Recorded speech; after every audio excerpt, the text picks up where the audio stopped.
Hello and welcome to the Raw Agility monthly live webcast. Raw Agility is a monthly program dedicated to answering your questions to your situations to empower you to effectively practice agility. Every month, professional Agile trainers address questions submitted by you. You and the community can vote for these questions, and the most popular questions are addressed on this show. My name is John Riley. I am the principal Agile coach and trainer for Ready Set Agile, which is an Agile training and coaching company empowering you to practice agility's purpose to obtain feedback rapidly and respond to change. With me today is my good friend, Ben Thorp. Ben, would you like to introduce yourself? Sure. Hello, I'm Ben Thorpe. I'm the VP of Product Development at EverCommerce currently. Deep background in software development. Was writing code for well over a decade, and kind of shifted into other types of leadership roles. Did some Scrum mastering, did some training, did some coaching, consulting. Still trying to figure out what I want to be when I grow up. So happy to be here and at least provide my perspective on some of these questions. Awesome. So here's how our format works. Ben and I will be asking previously submitted questions from readysetagile.com/agility webcast, and I'll drop the link in the chat. We're going to ask the most popular questions first, and then answer one question at a time in a 5-minute time box. So the time is going to be kept by this timer behind me. We will then ask the next most popular question and continue the process until our 1 hour time box expires at the end of the show. If we're asking your question that you personally submitted, you have the option to join the webcast to ask clarifying questions while Ben and I are answering it. Use the Start Live Call-In button at the bottom of your screen to ask clarifying questions. Now I have to use my professional legal voice to address some legal concerns. By using the live call-in feature, you are providing consent to Ready Set Agile to record and use your name, image, and interview statements for publication. You are also giving Ready Set Agile the exclusive right to publish, copy, distribute, and otherwise reproduce the recording. Please also note that Ben and I might use language that can be offensive to some listeners. Okay, so enough of that. Ben, you ready to get started? Let's do this. Yeah, let's do this. Okay, so our first question comes from Maria Takadena. I hope I'm pronouncing your name right, Maria. And she asks, our Scrum team adds enough work to keep the developers busy during the sprint, but we are always rolling over due to the QA not being completed. How do we get out of that cycle? If we reduce what we put in the sprint, then devs may be looking for work mid-sprint. Thank you very much for this question, Maria. I really appreciate you asking this. This is one of the, how should I say, one of the things that we try to address in an Agile or Scrum environment is to kind of break down the walls of QA versus dev versus business analyst versus, whatever role you want to put into this.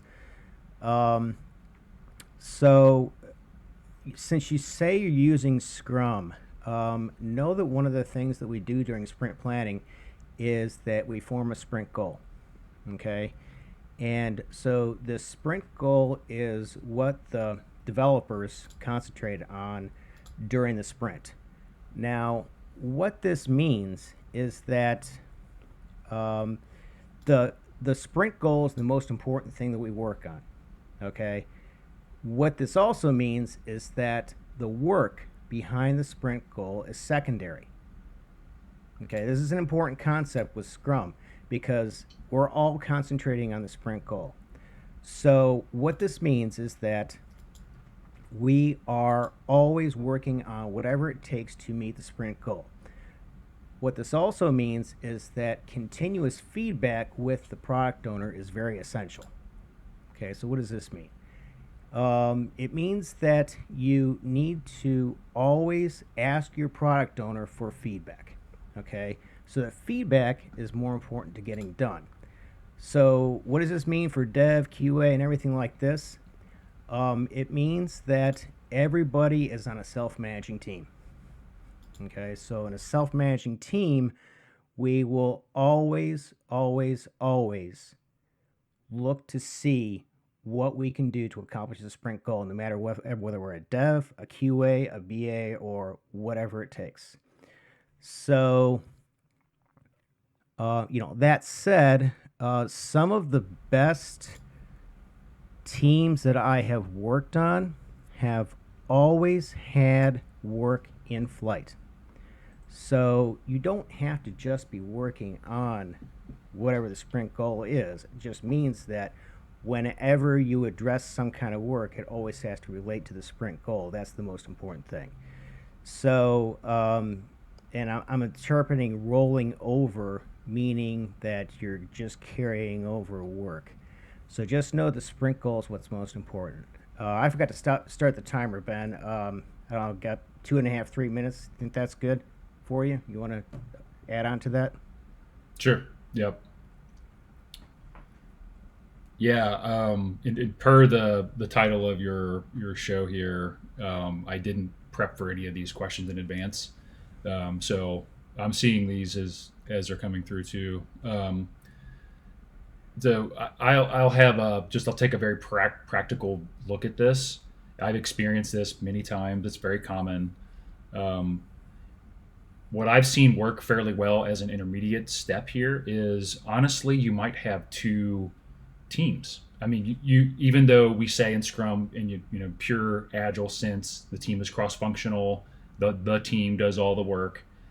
One thing I've seen work actually fairly well as an intermediate step is, there might be sort of two different boards, two different workflows where the developers, maybe definition of done doesn't even include.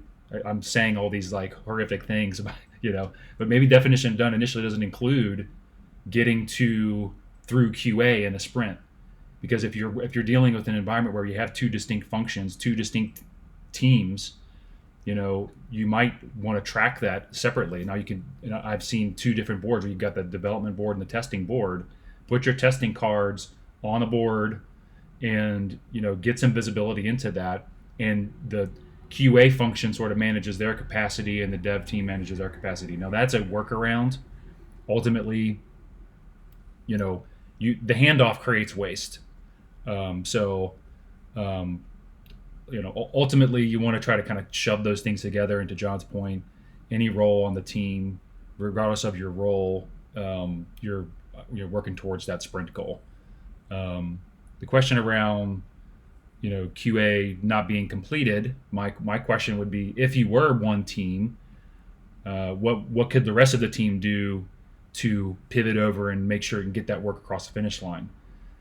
So yeah, maybe my developer is writing code, but maybe they can hop over and do some manual testing as well to get the work fully done. You want to get the thing all the way to done, quickly. So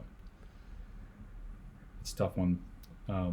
Yeah, it is tough. I'd also like to, since I have a couple seconds left, I also want to address this as in a virtual environment.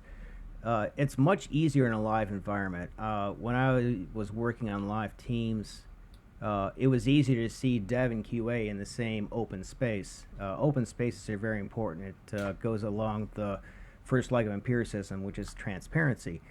You're always able to hear these conversations, and in a virtual environment, it is a little tougher, and you have to take more of an active role to kind of see, hey, what are you working on? So I will say in a virtual environment, it's definitely tougher. But some teams I've worked on have kept an open channel in like Zoom or something like that, where they are continuously in the space, which is very important.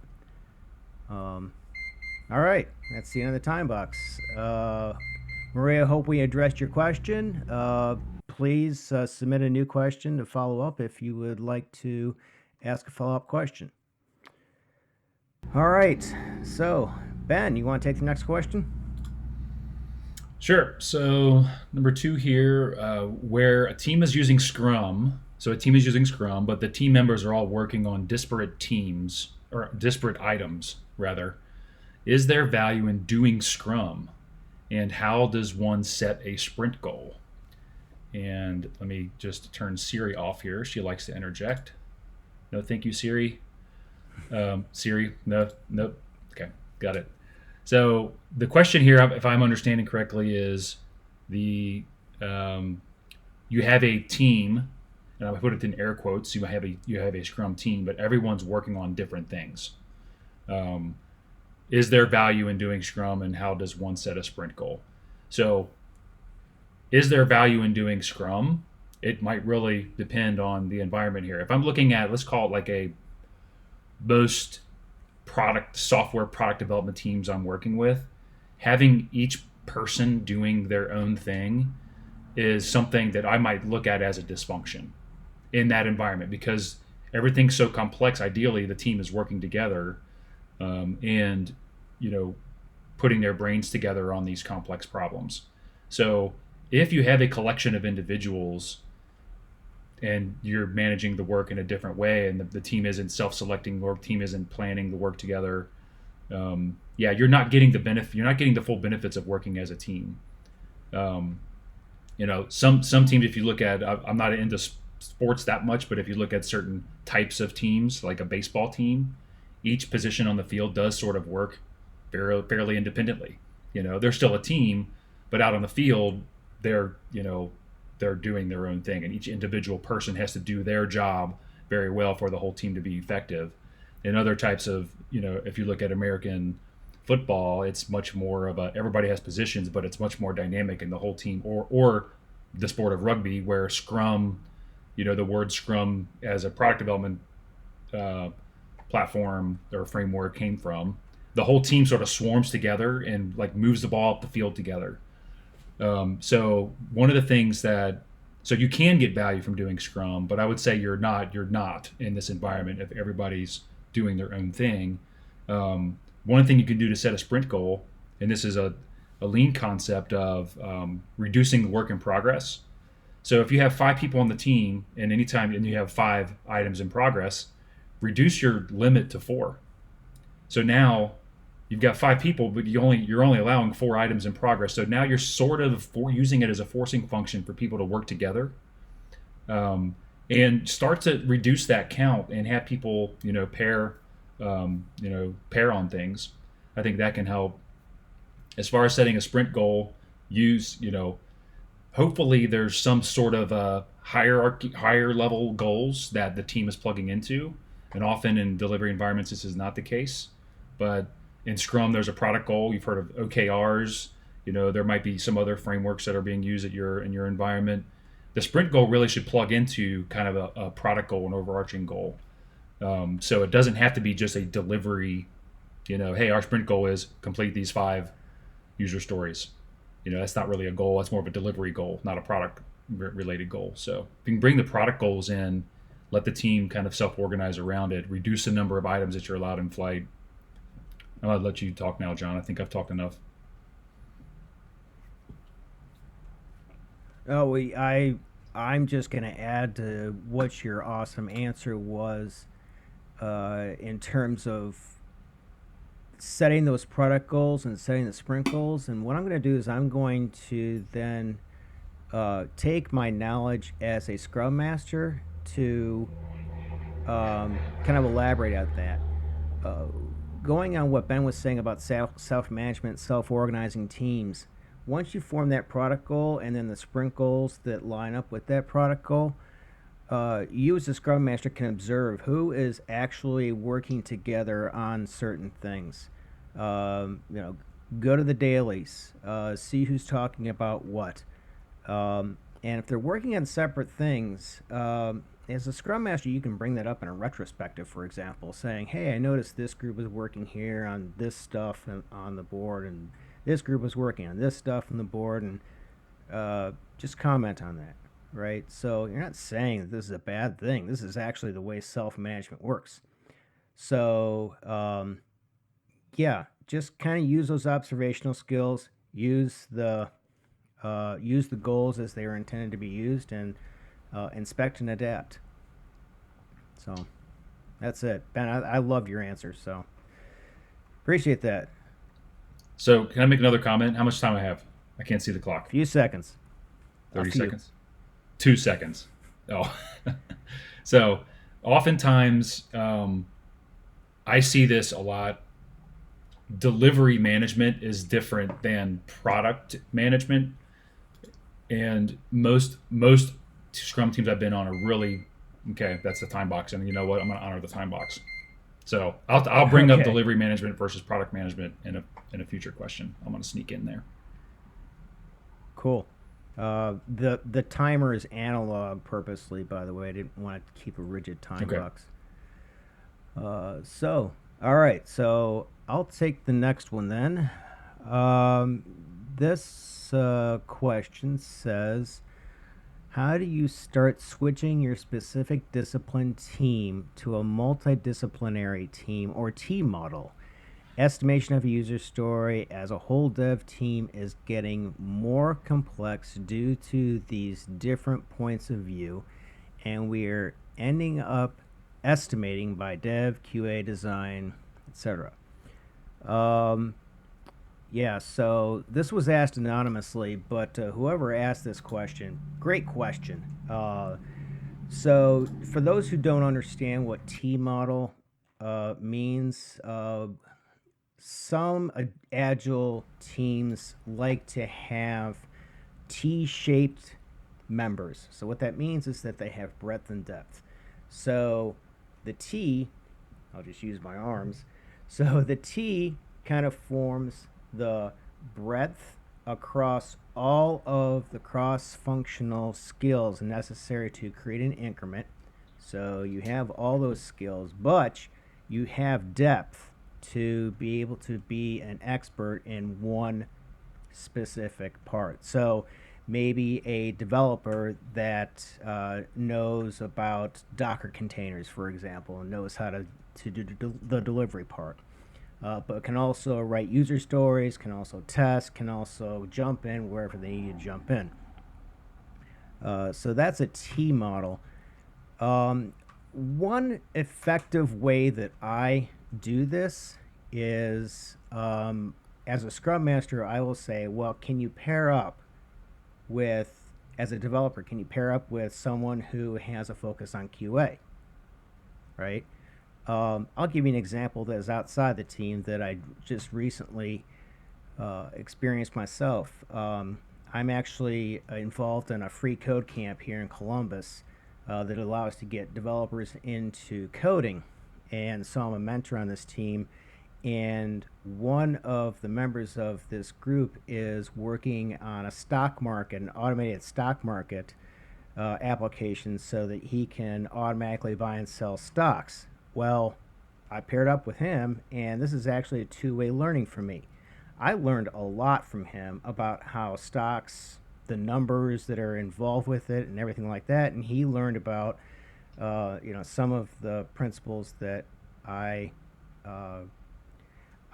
learned in software development. So that's perfect. Different disciplines that are being used to, to focus on different parts of what a team works on. So regarding estimation, what I've learned with estimation is that the best part of the estimation, and if you're using, planning poker or wall estimation or whatever you happen to be using for estimation, the best method is just to have that conversation. So you'll learn a lot of things of agility is just to start the conversation. So learn about those things saying, oh, okay, well, I know it's going to take this long to test it. And dev says, well, this is really complicated. It's going to take me a long time. So, at the time of estimation, 1, 2, 3, extra large, large. Why'd you say extra large? Why'd you say large? So it's about that conversation that comes afterwards is what's important.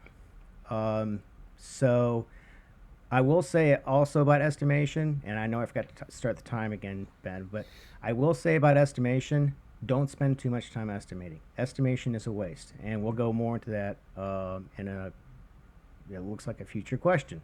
So, Ben, anything to add? I'll give you a couple minutes.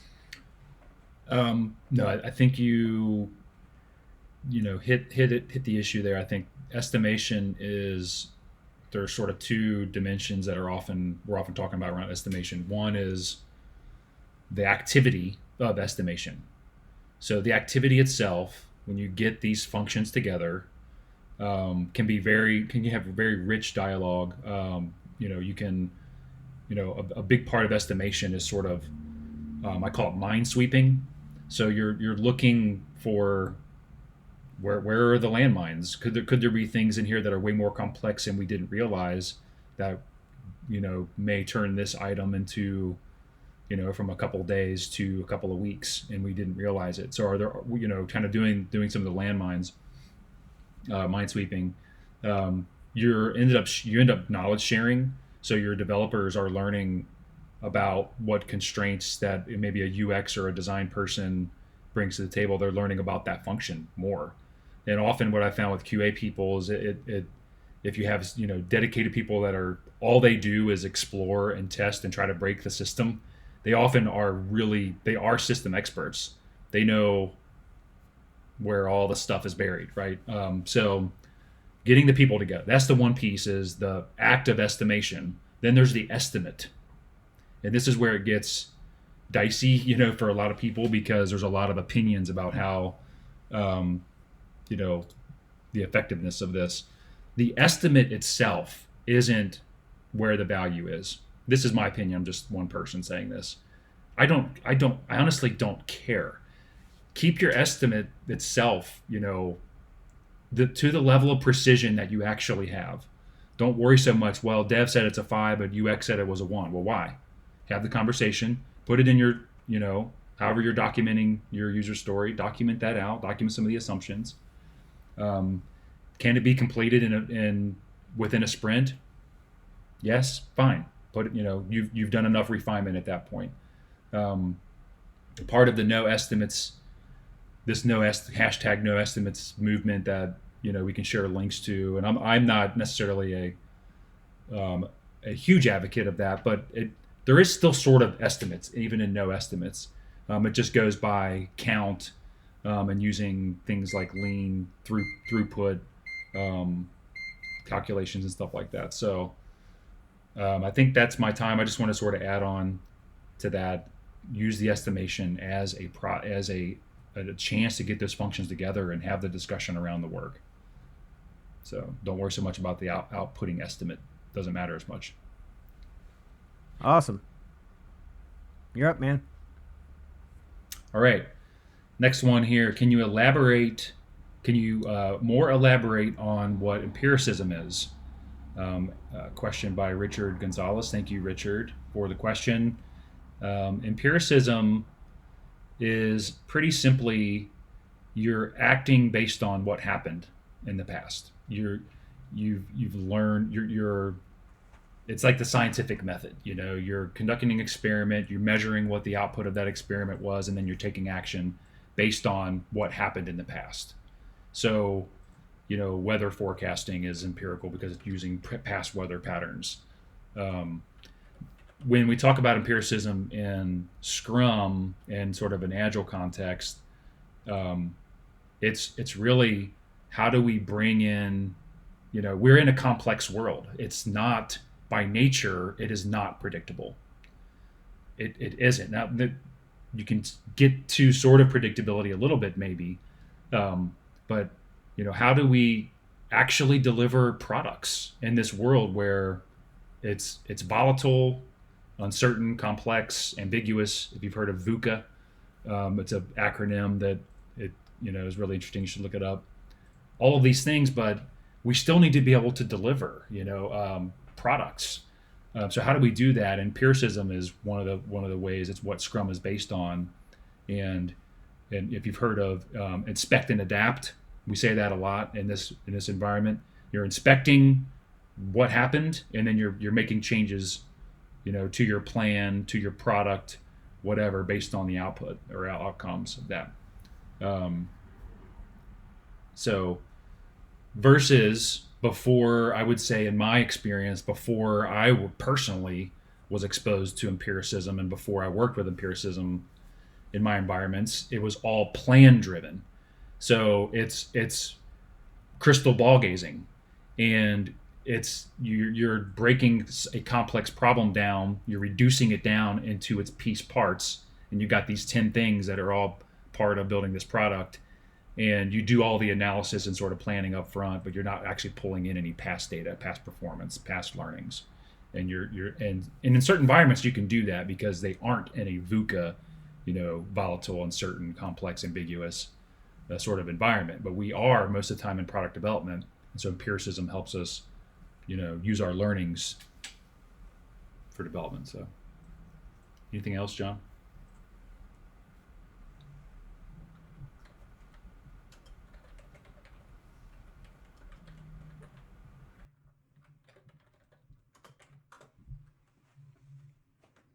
Yeah, I was just going to say that by definition, empiricism, it means that knowledge comes from experience and decisions are made based on what is known.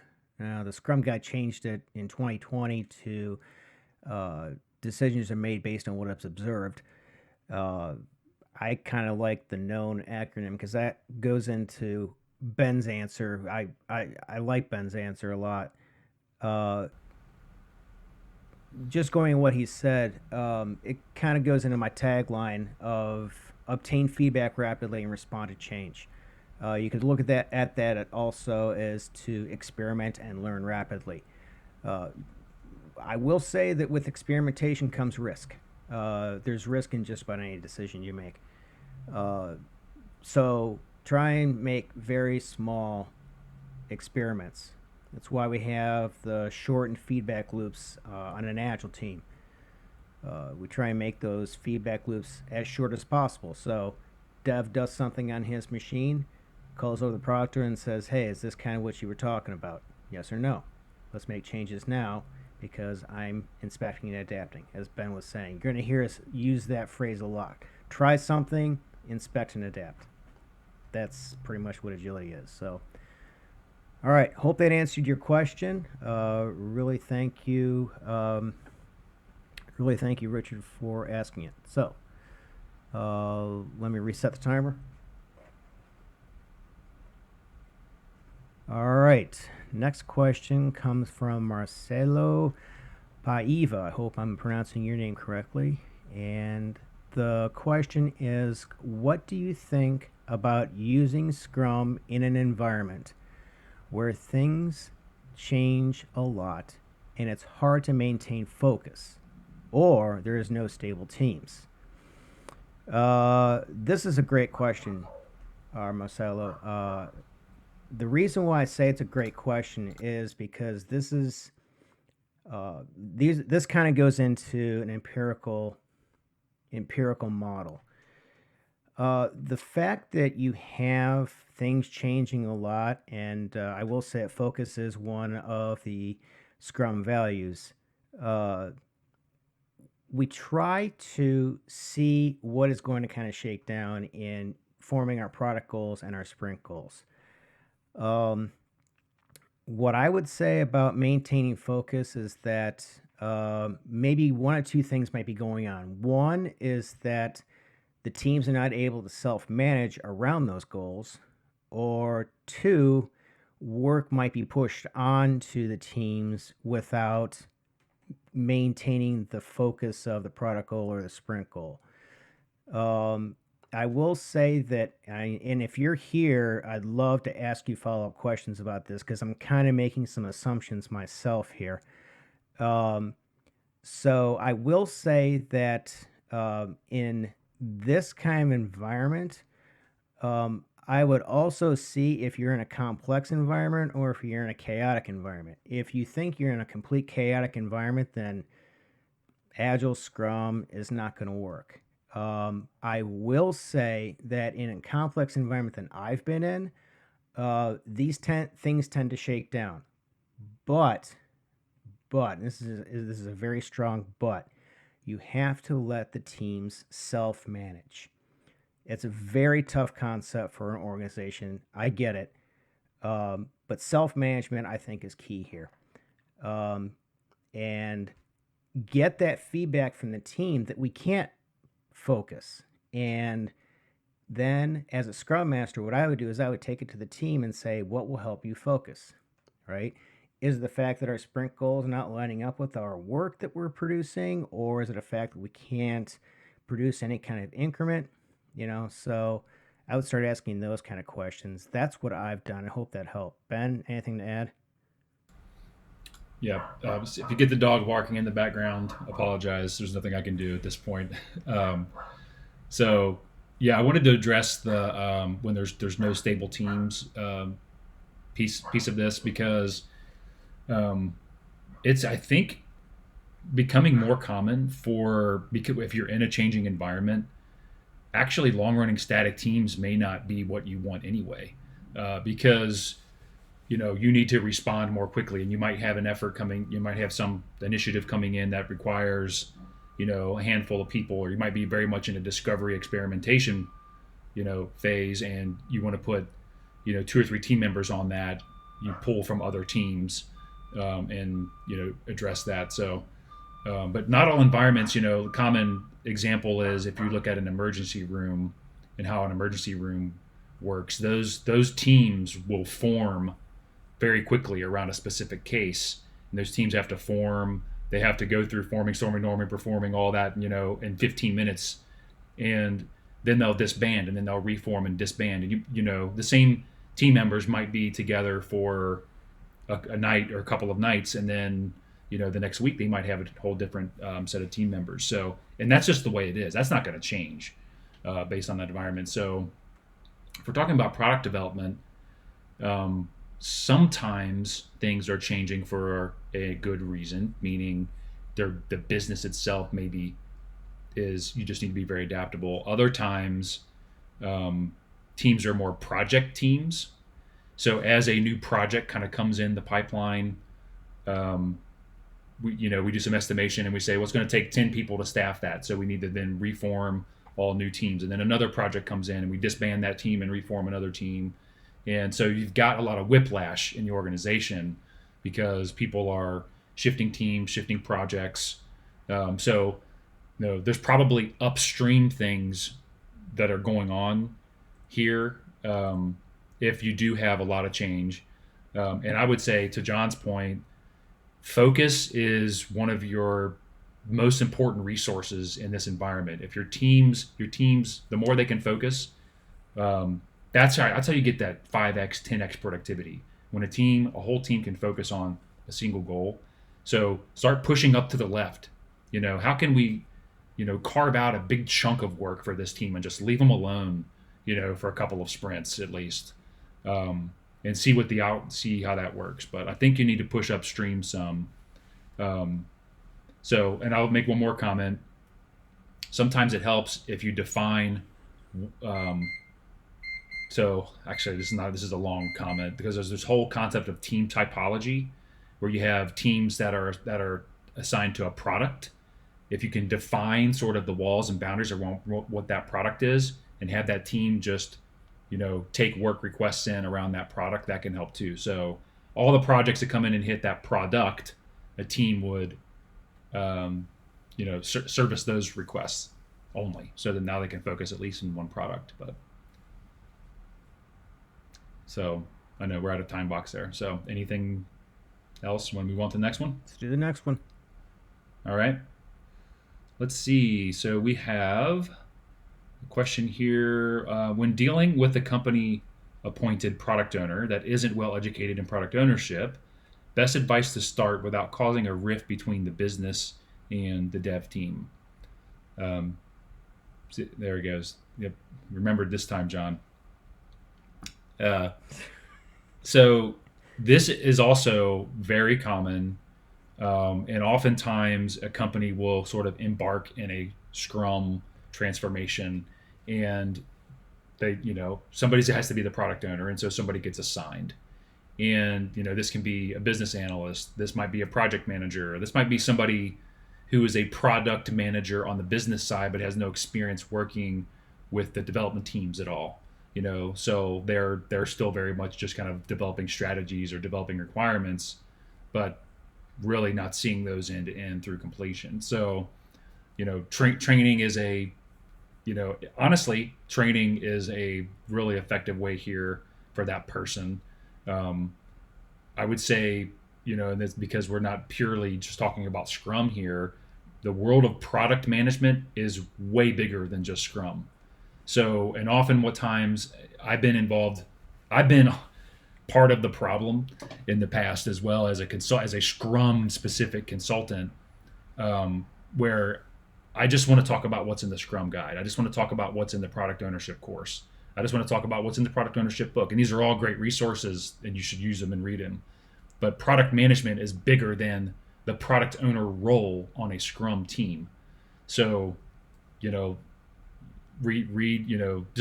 start reading up on product management in sort of a modern world. I think this person just needs educated, I would say, to kind of summarize that little bit of a ramble. So get them some education in product management. It doesn't have to be just Scrum related. And best advice to start without causing a rift, I would say, make sure that they're part of the team. They should, meaning they're a team member now. It's not an us versus them, business versus development. They're part of the team, regardless of who they report to or what their title is. So they should be part of sprint planning. Have them come to the daily scrums.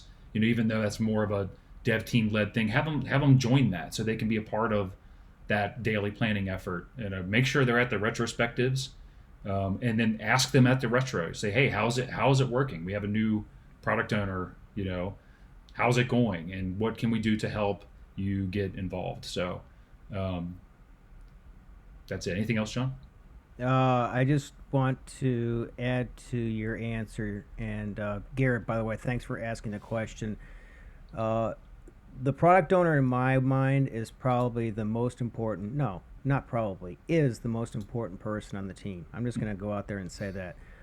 The reason why I say that is because their main job is to maximize value. All right, just those two words alone are a mouthful. First of all, you have to identify value, which is the first lean principle. Hard. You have to identify value, and it's very hard. You're right. And then you have to maximize that. I would say the first steps, if your product owner has no clue, definitely take a product owner class. Scrum does have a good product owner class, and I'm just going to put this word out there: squirrel burger. So if you know what that means, you'll know what I'm talking about. Scrum is a very product-focused framework. So what you want to do is you want to focus on that product. So know what it means to get that feedback. The feedback is so very important to any kind of an agile team. It's all about that feedback and then responding to it. So as a product owner, you're kind of caught in between a couple places here. You have to maximize the value of the team, and you have to maximize the value of your product. Okay? That's very, very difficult. So I would say, just to add on, take a product owner course if you haven't already, and know what it means to identify value and maximize that value. That's it. All right. Anything else, Ben? We got some time. A few seconds. All right. So I'll reset the time. This time I remembered.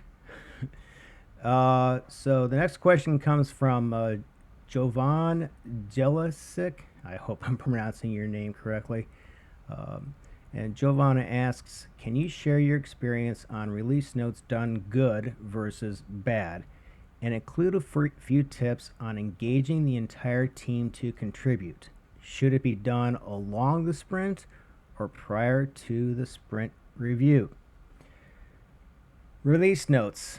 So the first thing I will ask you to do regarding release notes, and what I'm assuming is release notes are for the user, is to put something out there, make it empirical. Put something out there, see if people read them, and get some feedback on it. If no one really cares about your release notes, then consider not doing them. That said, my experience with release notes are that keep it brief. Okay, keep it brief. Just the facts, just the big, huge points. Don't go into we fixed a few bugs. Unless there's showstoppers, no one's really going to care. I would also say that bad release notes are very extensive because no one reads them. So that's from the user side. From the team side, I would, as a Scrum Master, I would take it to the team. I would say, all right, do you need to include release notes? Just put it out there. And if so, then you have two options. One is you can make it part of your definition of done. Okay, so put it somewhere in your definition of done. Or you could have separate product backlog items or even tasks on your sprint board that address release notes. That's basically it. That's about the quick and dirty stuff I can contribute to this question. Ben, anything? Yeah, I think the tips on engage. I think there's two things to elaborate on a little bit. Is who cares? And I don't mean that flippantly, but ask the question, who cares? I think you said that, and I want to reiterate that, John. Don't do stuff that, if nobody's reading them, maybe they're bad and people want to read them, but they're too long and too detailed, or maybe nobody actually will ever read them anyway. So what is the point? What is the problem you're trying to solve with release notes? You want some cohort of human beings to be aware of what was changed in this release. So who are those people? So sometimes internal stakeholders, they're going to want to, they care more about, hey, I own this whole customer acquisition funnel and I want to see the changes that are related to my area. And they probably don't want to, they might not want to read through just a text document. Part of what I'll say product manager, whoever's wearing the product owner hat, needs to understand their stakeholders, and they might need to sit down with that person for an hour and walk them through the changes so that they're aware. And you don't need release notes for that. The sprint review, is a time to get people, involved in what was changed. So that could solve some of this for your key stakeholders who are there at the sprint review to collaborate on the product. So that could get you out of the business of having to write a bunch of documentation if there's, certain people there. One thing that I've started doing in the last few years is I have a sprint review, but I'll add a what I call a showcase, a product showcase.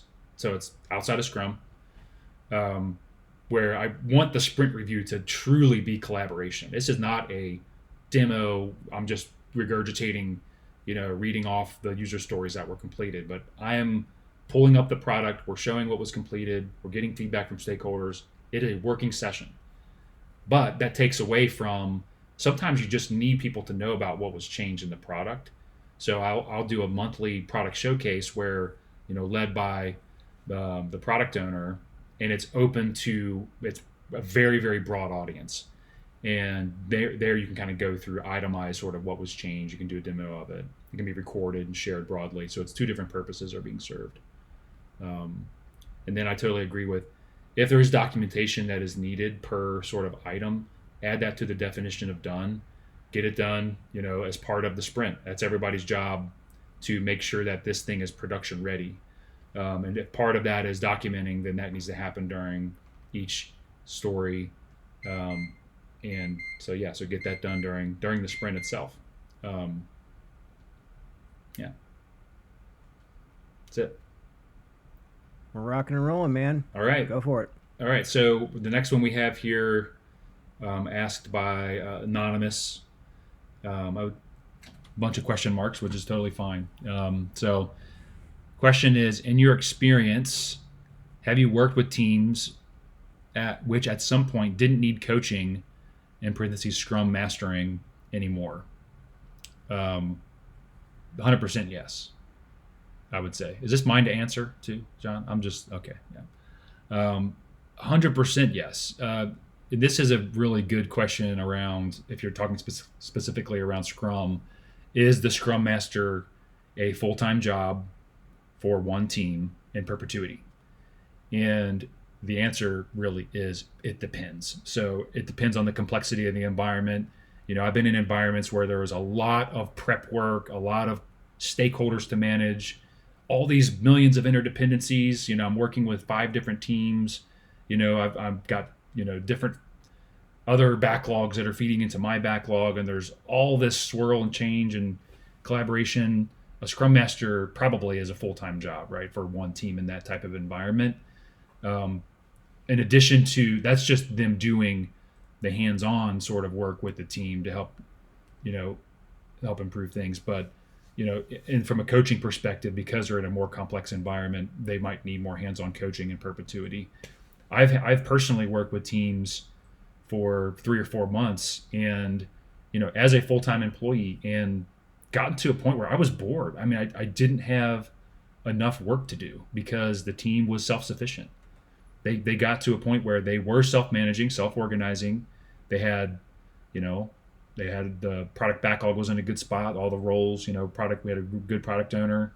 We were humming along, and I was nudging here and there. I was still doing things as a coach, but they didn't need me anymore full time. And so, I raised my hand and say, hey, I need something else to do because I'm actually causing more of a problem now because I'm annoying the team, with all my, we're going to do this activity, and I'm really trying to push the team out of their comfort zone, and I wasn't helping. So, sort of a long-winded answer of saying, yes. I will say this too, part of coaching, and there's coaching and then there's like helping a team with delivery and stuff. Coaching, so much of coaching is observation and being in the moment and kind of responding accordingly, and so coaching a lot of times is doing nothing.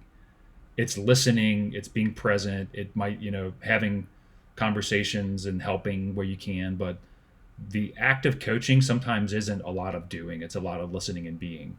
So don't be afraid if you're a Scrum Master and you're not immersed in all this activity all the time. Put your coaching hat on, be quiet, kind of dissolve into the background, observe. That's a normal part of the Scrum Master role. So you up, John? Yep. So, yeah, my answer is also yes. That said, if you go to the Scrum Master in Pure Scrum and look at the Scrum Guide, the Scrum Master also has a service to the organization to do exactly what Ben was saying about coaching, right? And I would say that if your team is rocking and rolling, this is the perfect opportunity to scale. Because when it comes to scaling Scrum, and we can address this in a future episode, the first thing you want to do is first get it out of your mind, not to scale. But if you come across that team that is rocking and rolling, scale that. It's a perfect opportunity. I will also say that I have my own principles behind the Scrum Master, since this is such a misunderstood role. My take for a Scrum Master is that one of their main purposes is to work themselves out of a job. Okay? So far for me, it hasn't happened yet. I've been asked to leave jobs, but I've never worked myself out of a job. So with that, just know that you have several ways that you can take it. The way Ben took his coaching answer is spot on. There's always something for a Scrum Master to do. If you've got a team that's rocking and rolling, just scale that. So hope that addressed your question. Anything else to add, Ben? No, you hit on a point that I didn't think about. I appreciate that. If the yeah, Yeah. find there's always work to be done in helping the teams be more effective. So move, help other teams move upward. I like it. All right. So we have time for a couple more. All right. Next question from Joanna, and I'm not going to attempt to pronounce your last name. I'm sorry about that. So, Joanna asks, how do you get more out of teams in retrospectives? Teams can sometimes be guarded in their responses. Being transparent doesn't always come naturally to people. Yeah, Joanna, you hit on one of my fears as a Scrum Master going into a retrospective, and that's nobody talking. You know, because you've gotten them there, which is half of the battle itself, right? And now, no one's saying anything. So there are a couple methods that I've used. One is to have a fun reason for teams to come to retrospectives. There's a good website out there called tastycupcakes.com, and I'll drop the link in the chat, that has some great facilitation techniques for retrospectives. Come with something that is totally outside of the realm of the product. We want you to have your favorite movie quote and maybe name that movie. Just something like that. Something to break the ice. Because I have my fears as a Scrum Master. So what's going on? Is like, is there an elephant in the room? And look that one up. Or what's going on, right? Kind of find ways to break the ice, kind of facilitate that. Put something up on the board that you've observed, right? Hey, I observed that no one was really discussing anything during the sprint, and I'm kind of seeing that here, right? What's going on? I don't want to assume anything, but this is a time when we as a team can then figure out, why are we not talking? Because I don't know if you've been in agile agile spaces that are quiet, but it's deafening quiet. Agile spaces are noisy. Really productive agile spaces are noisy.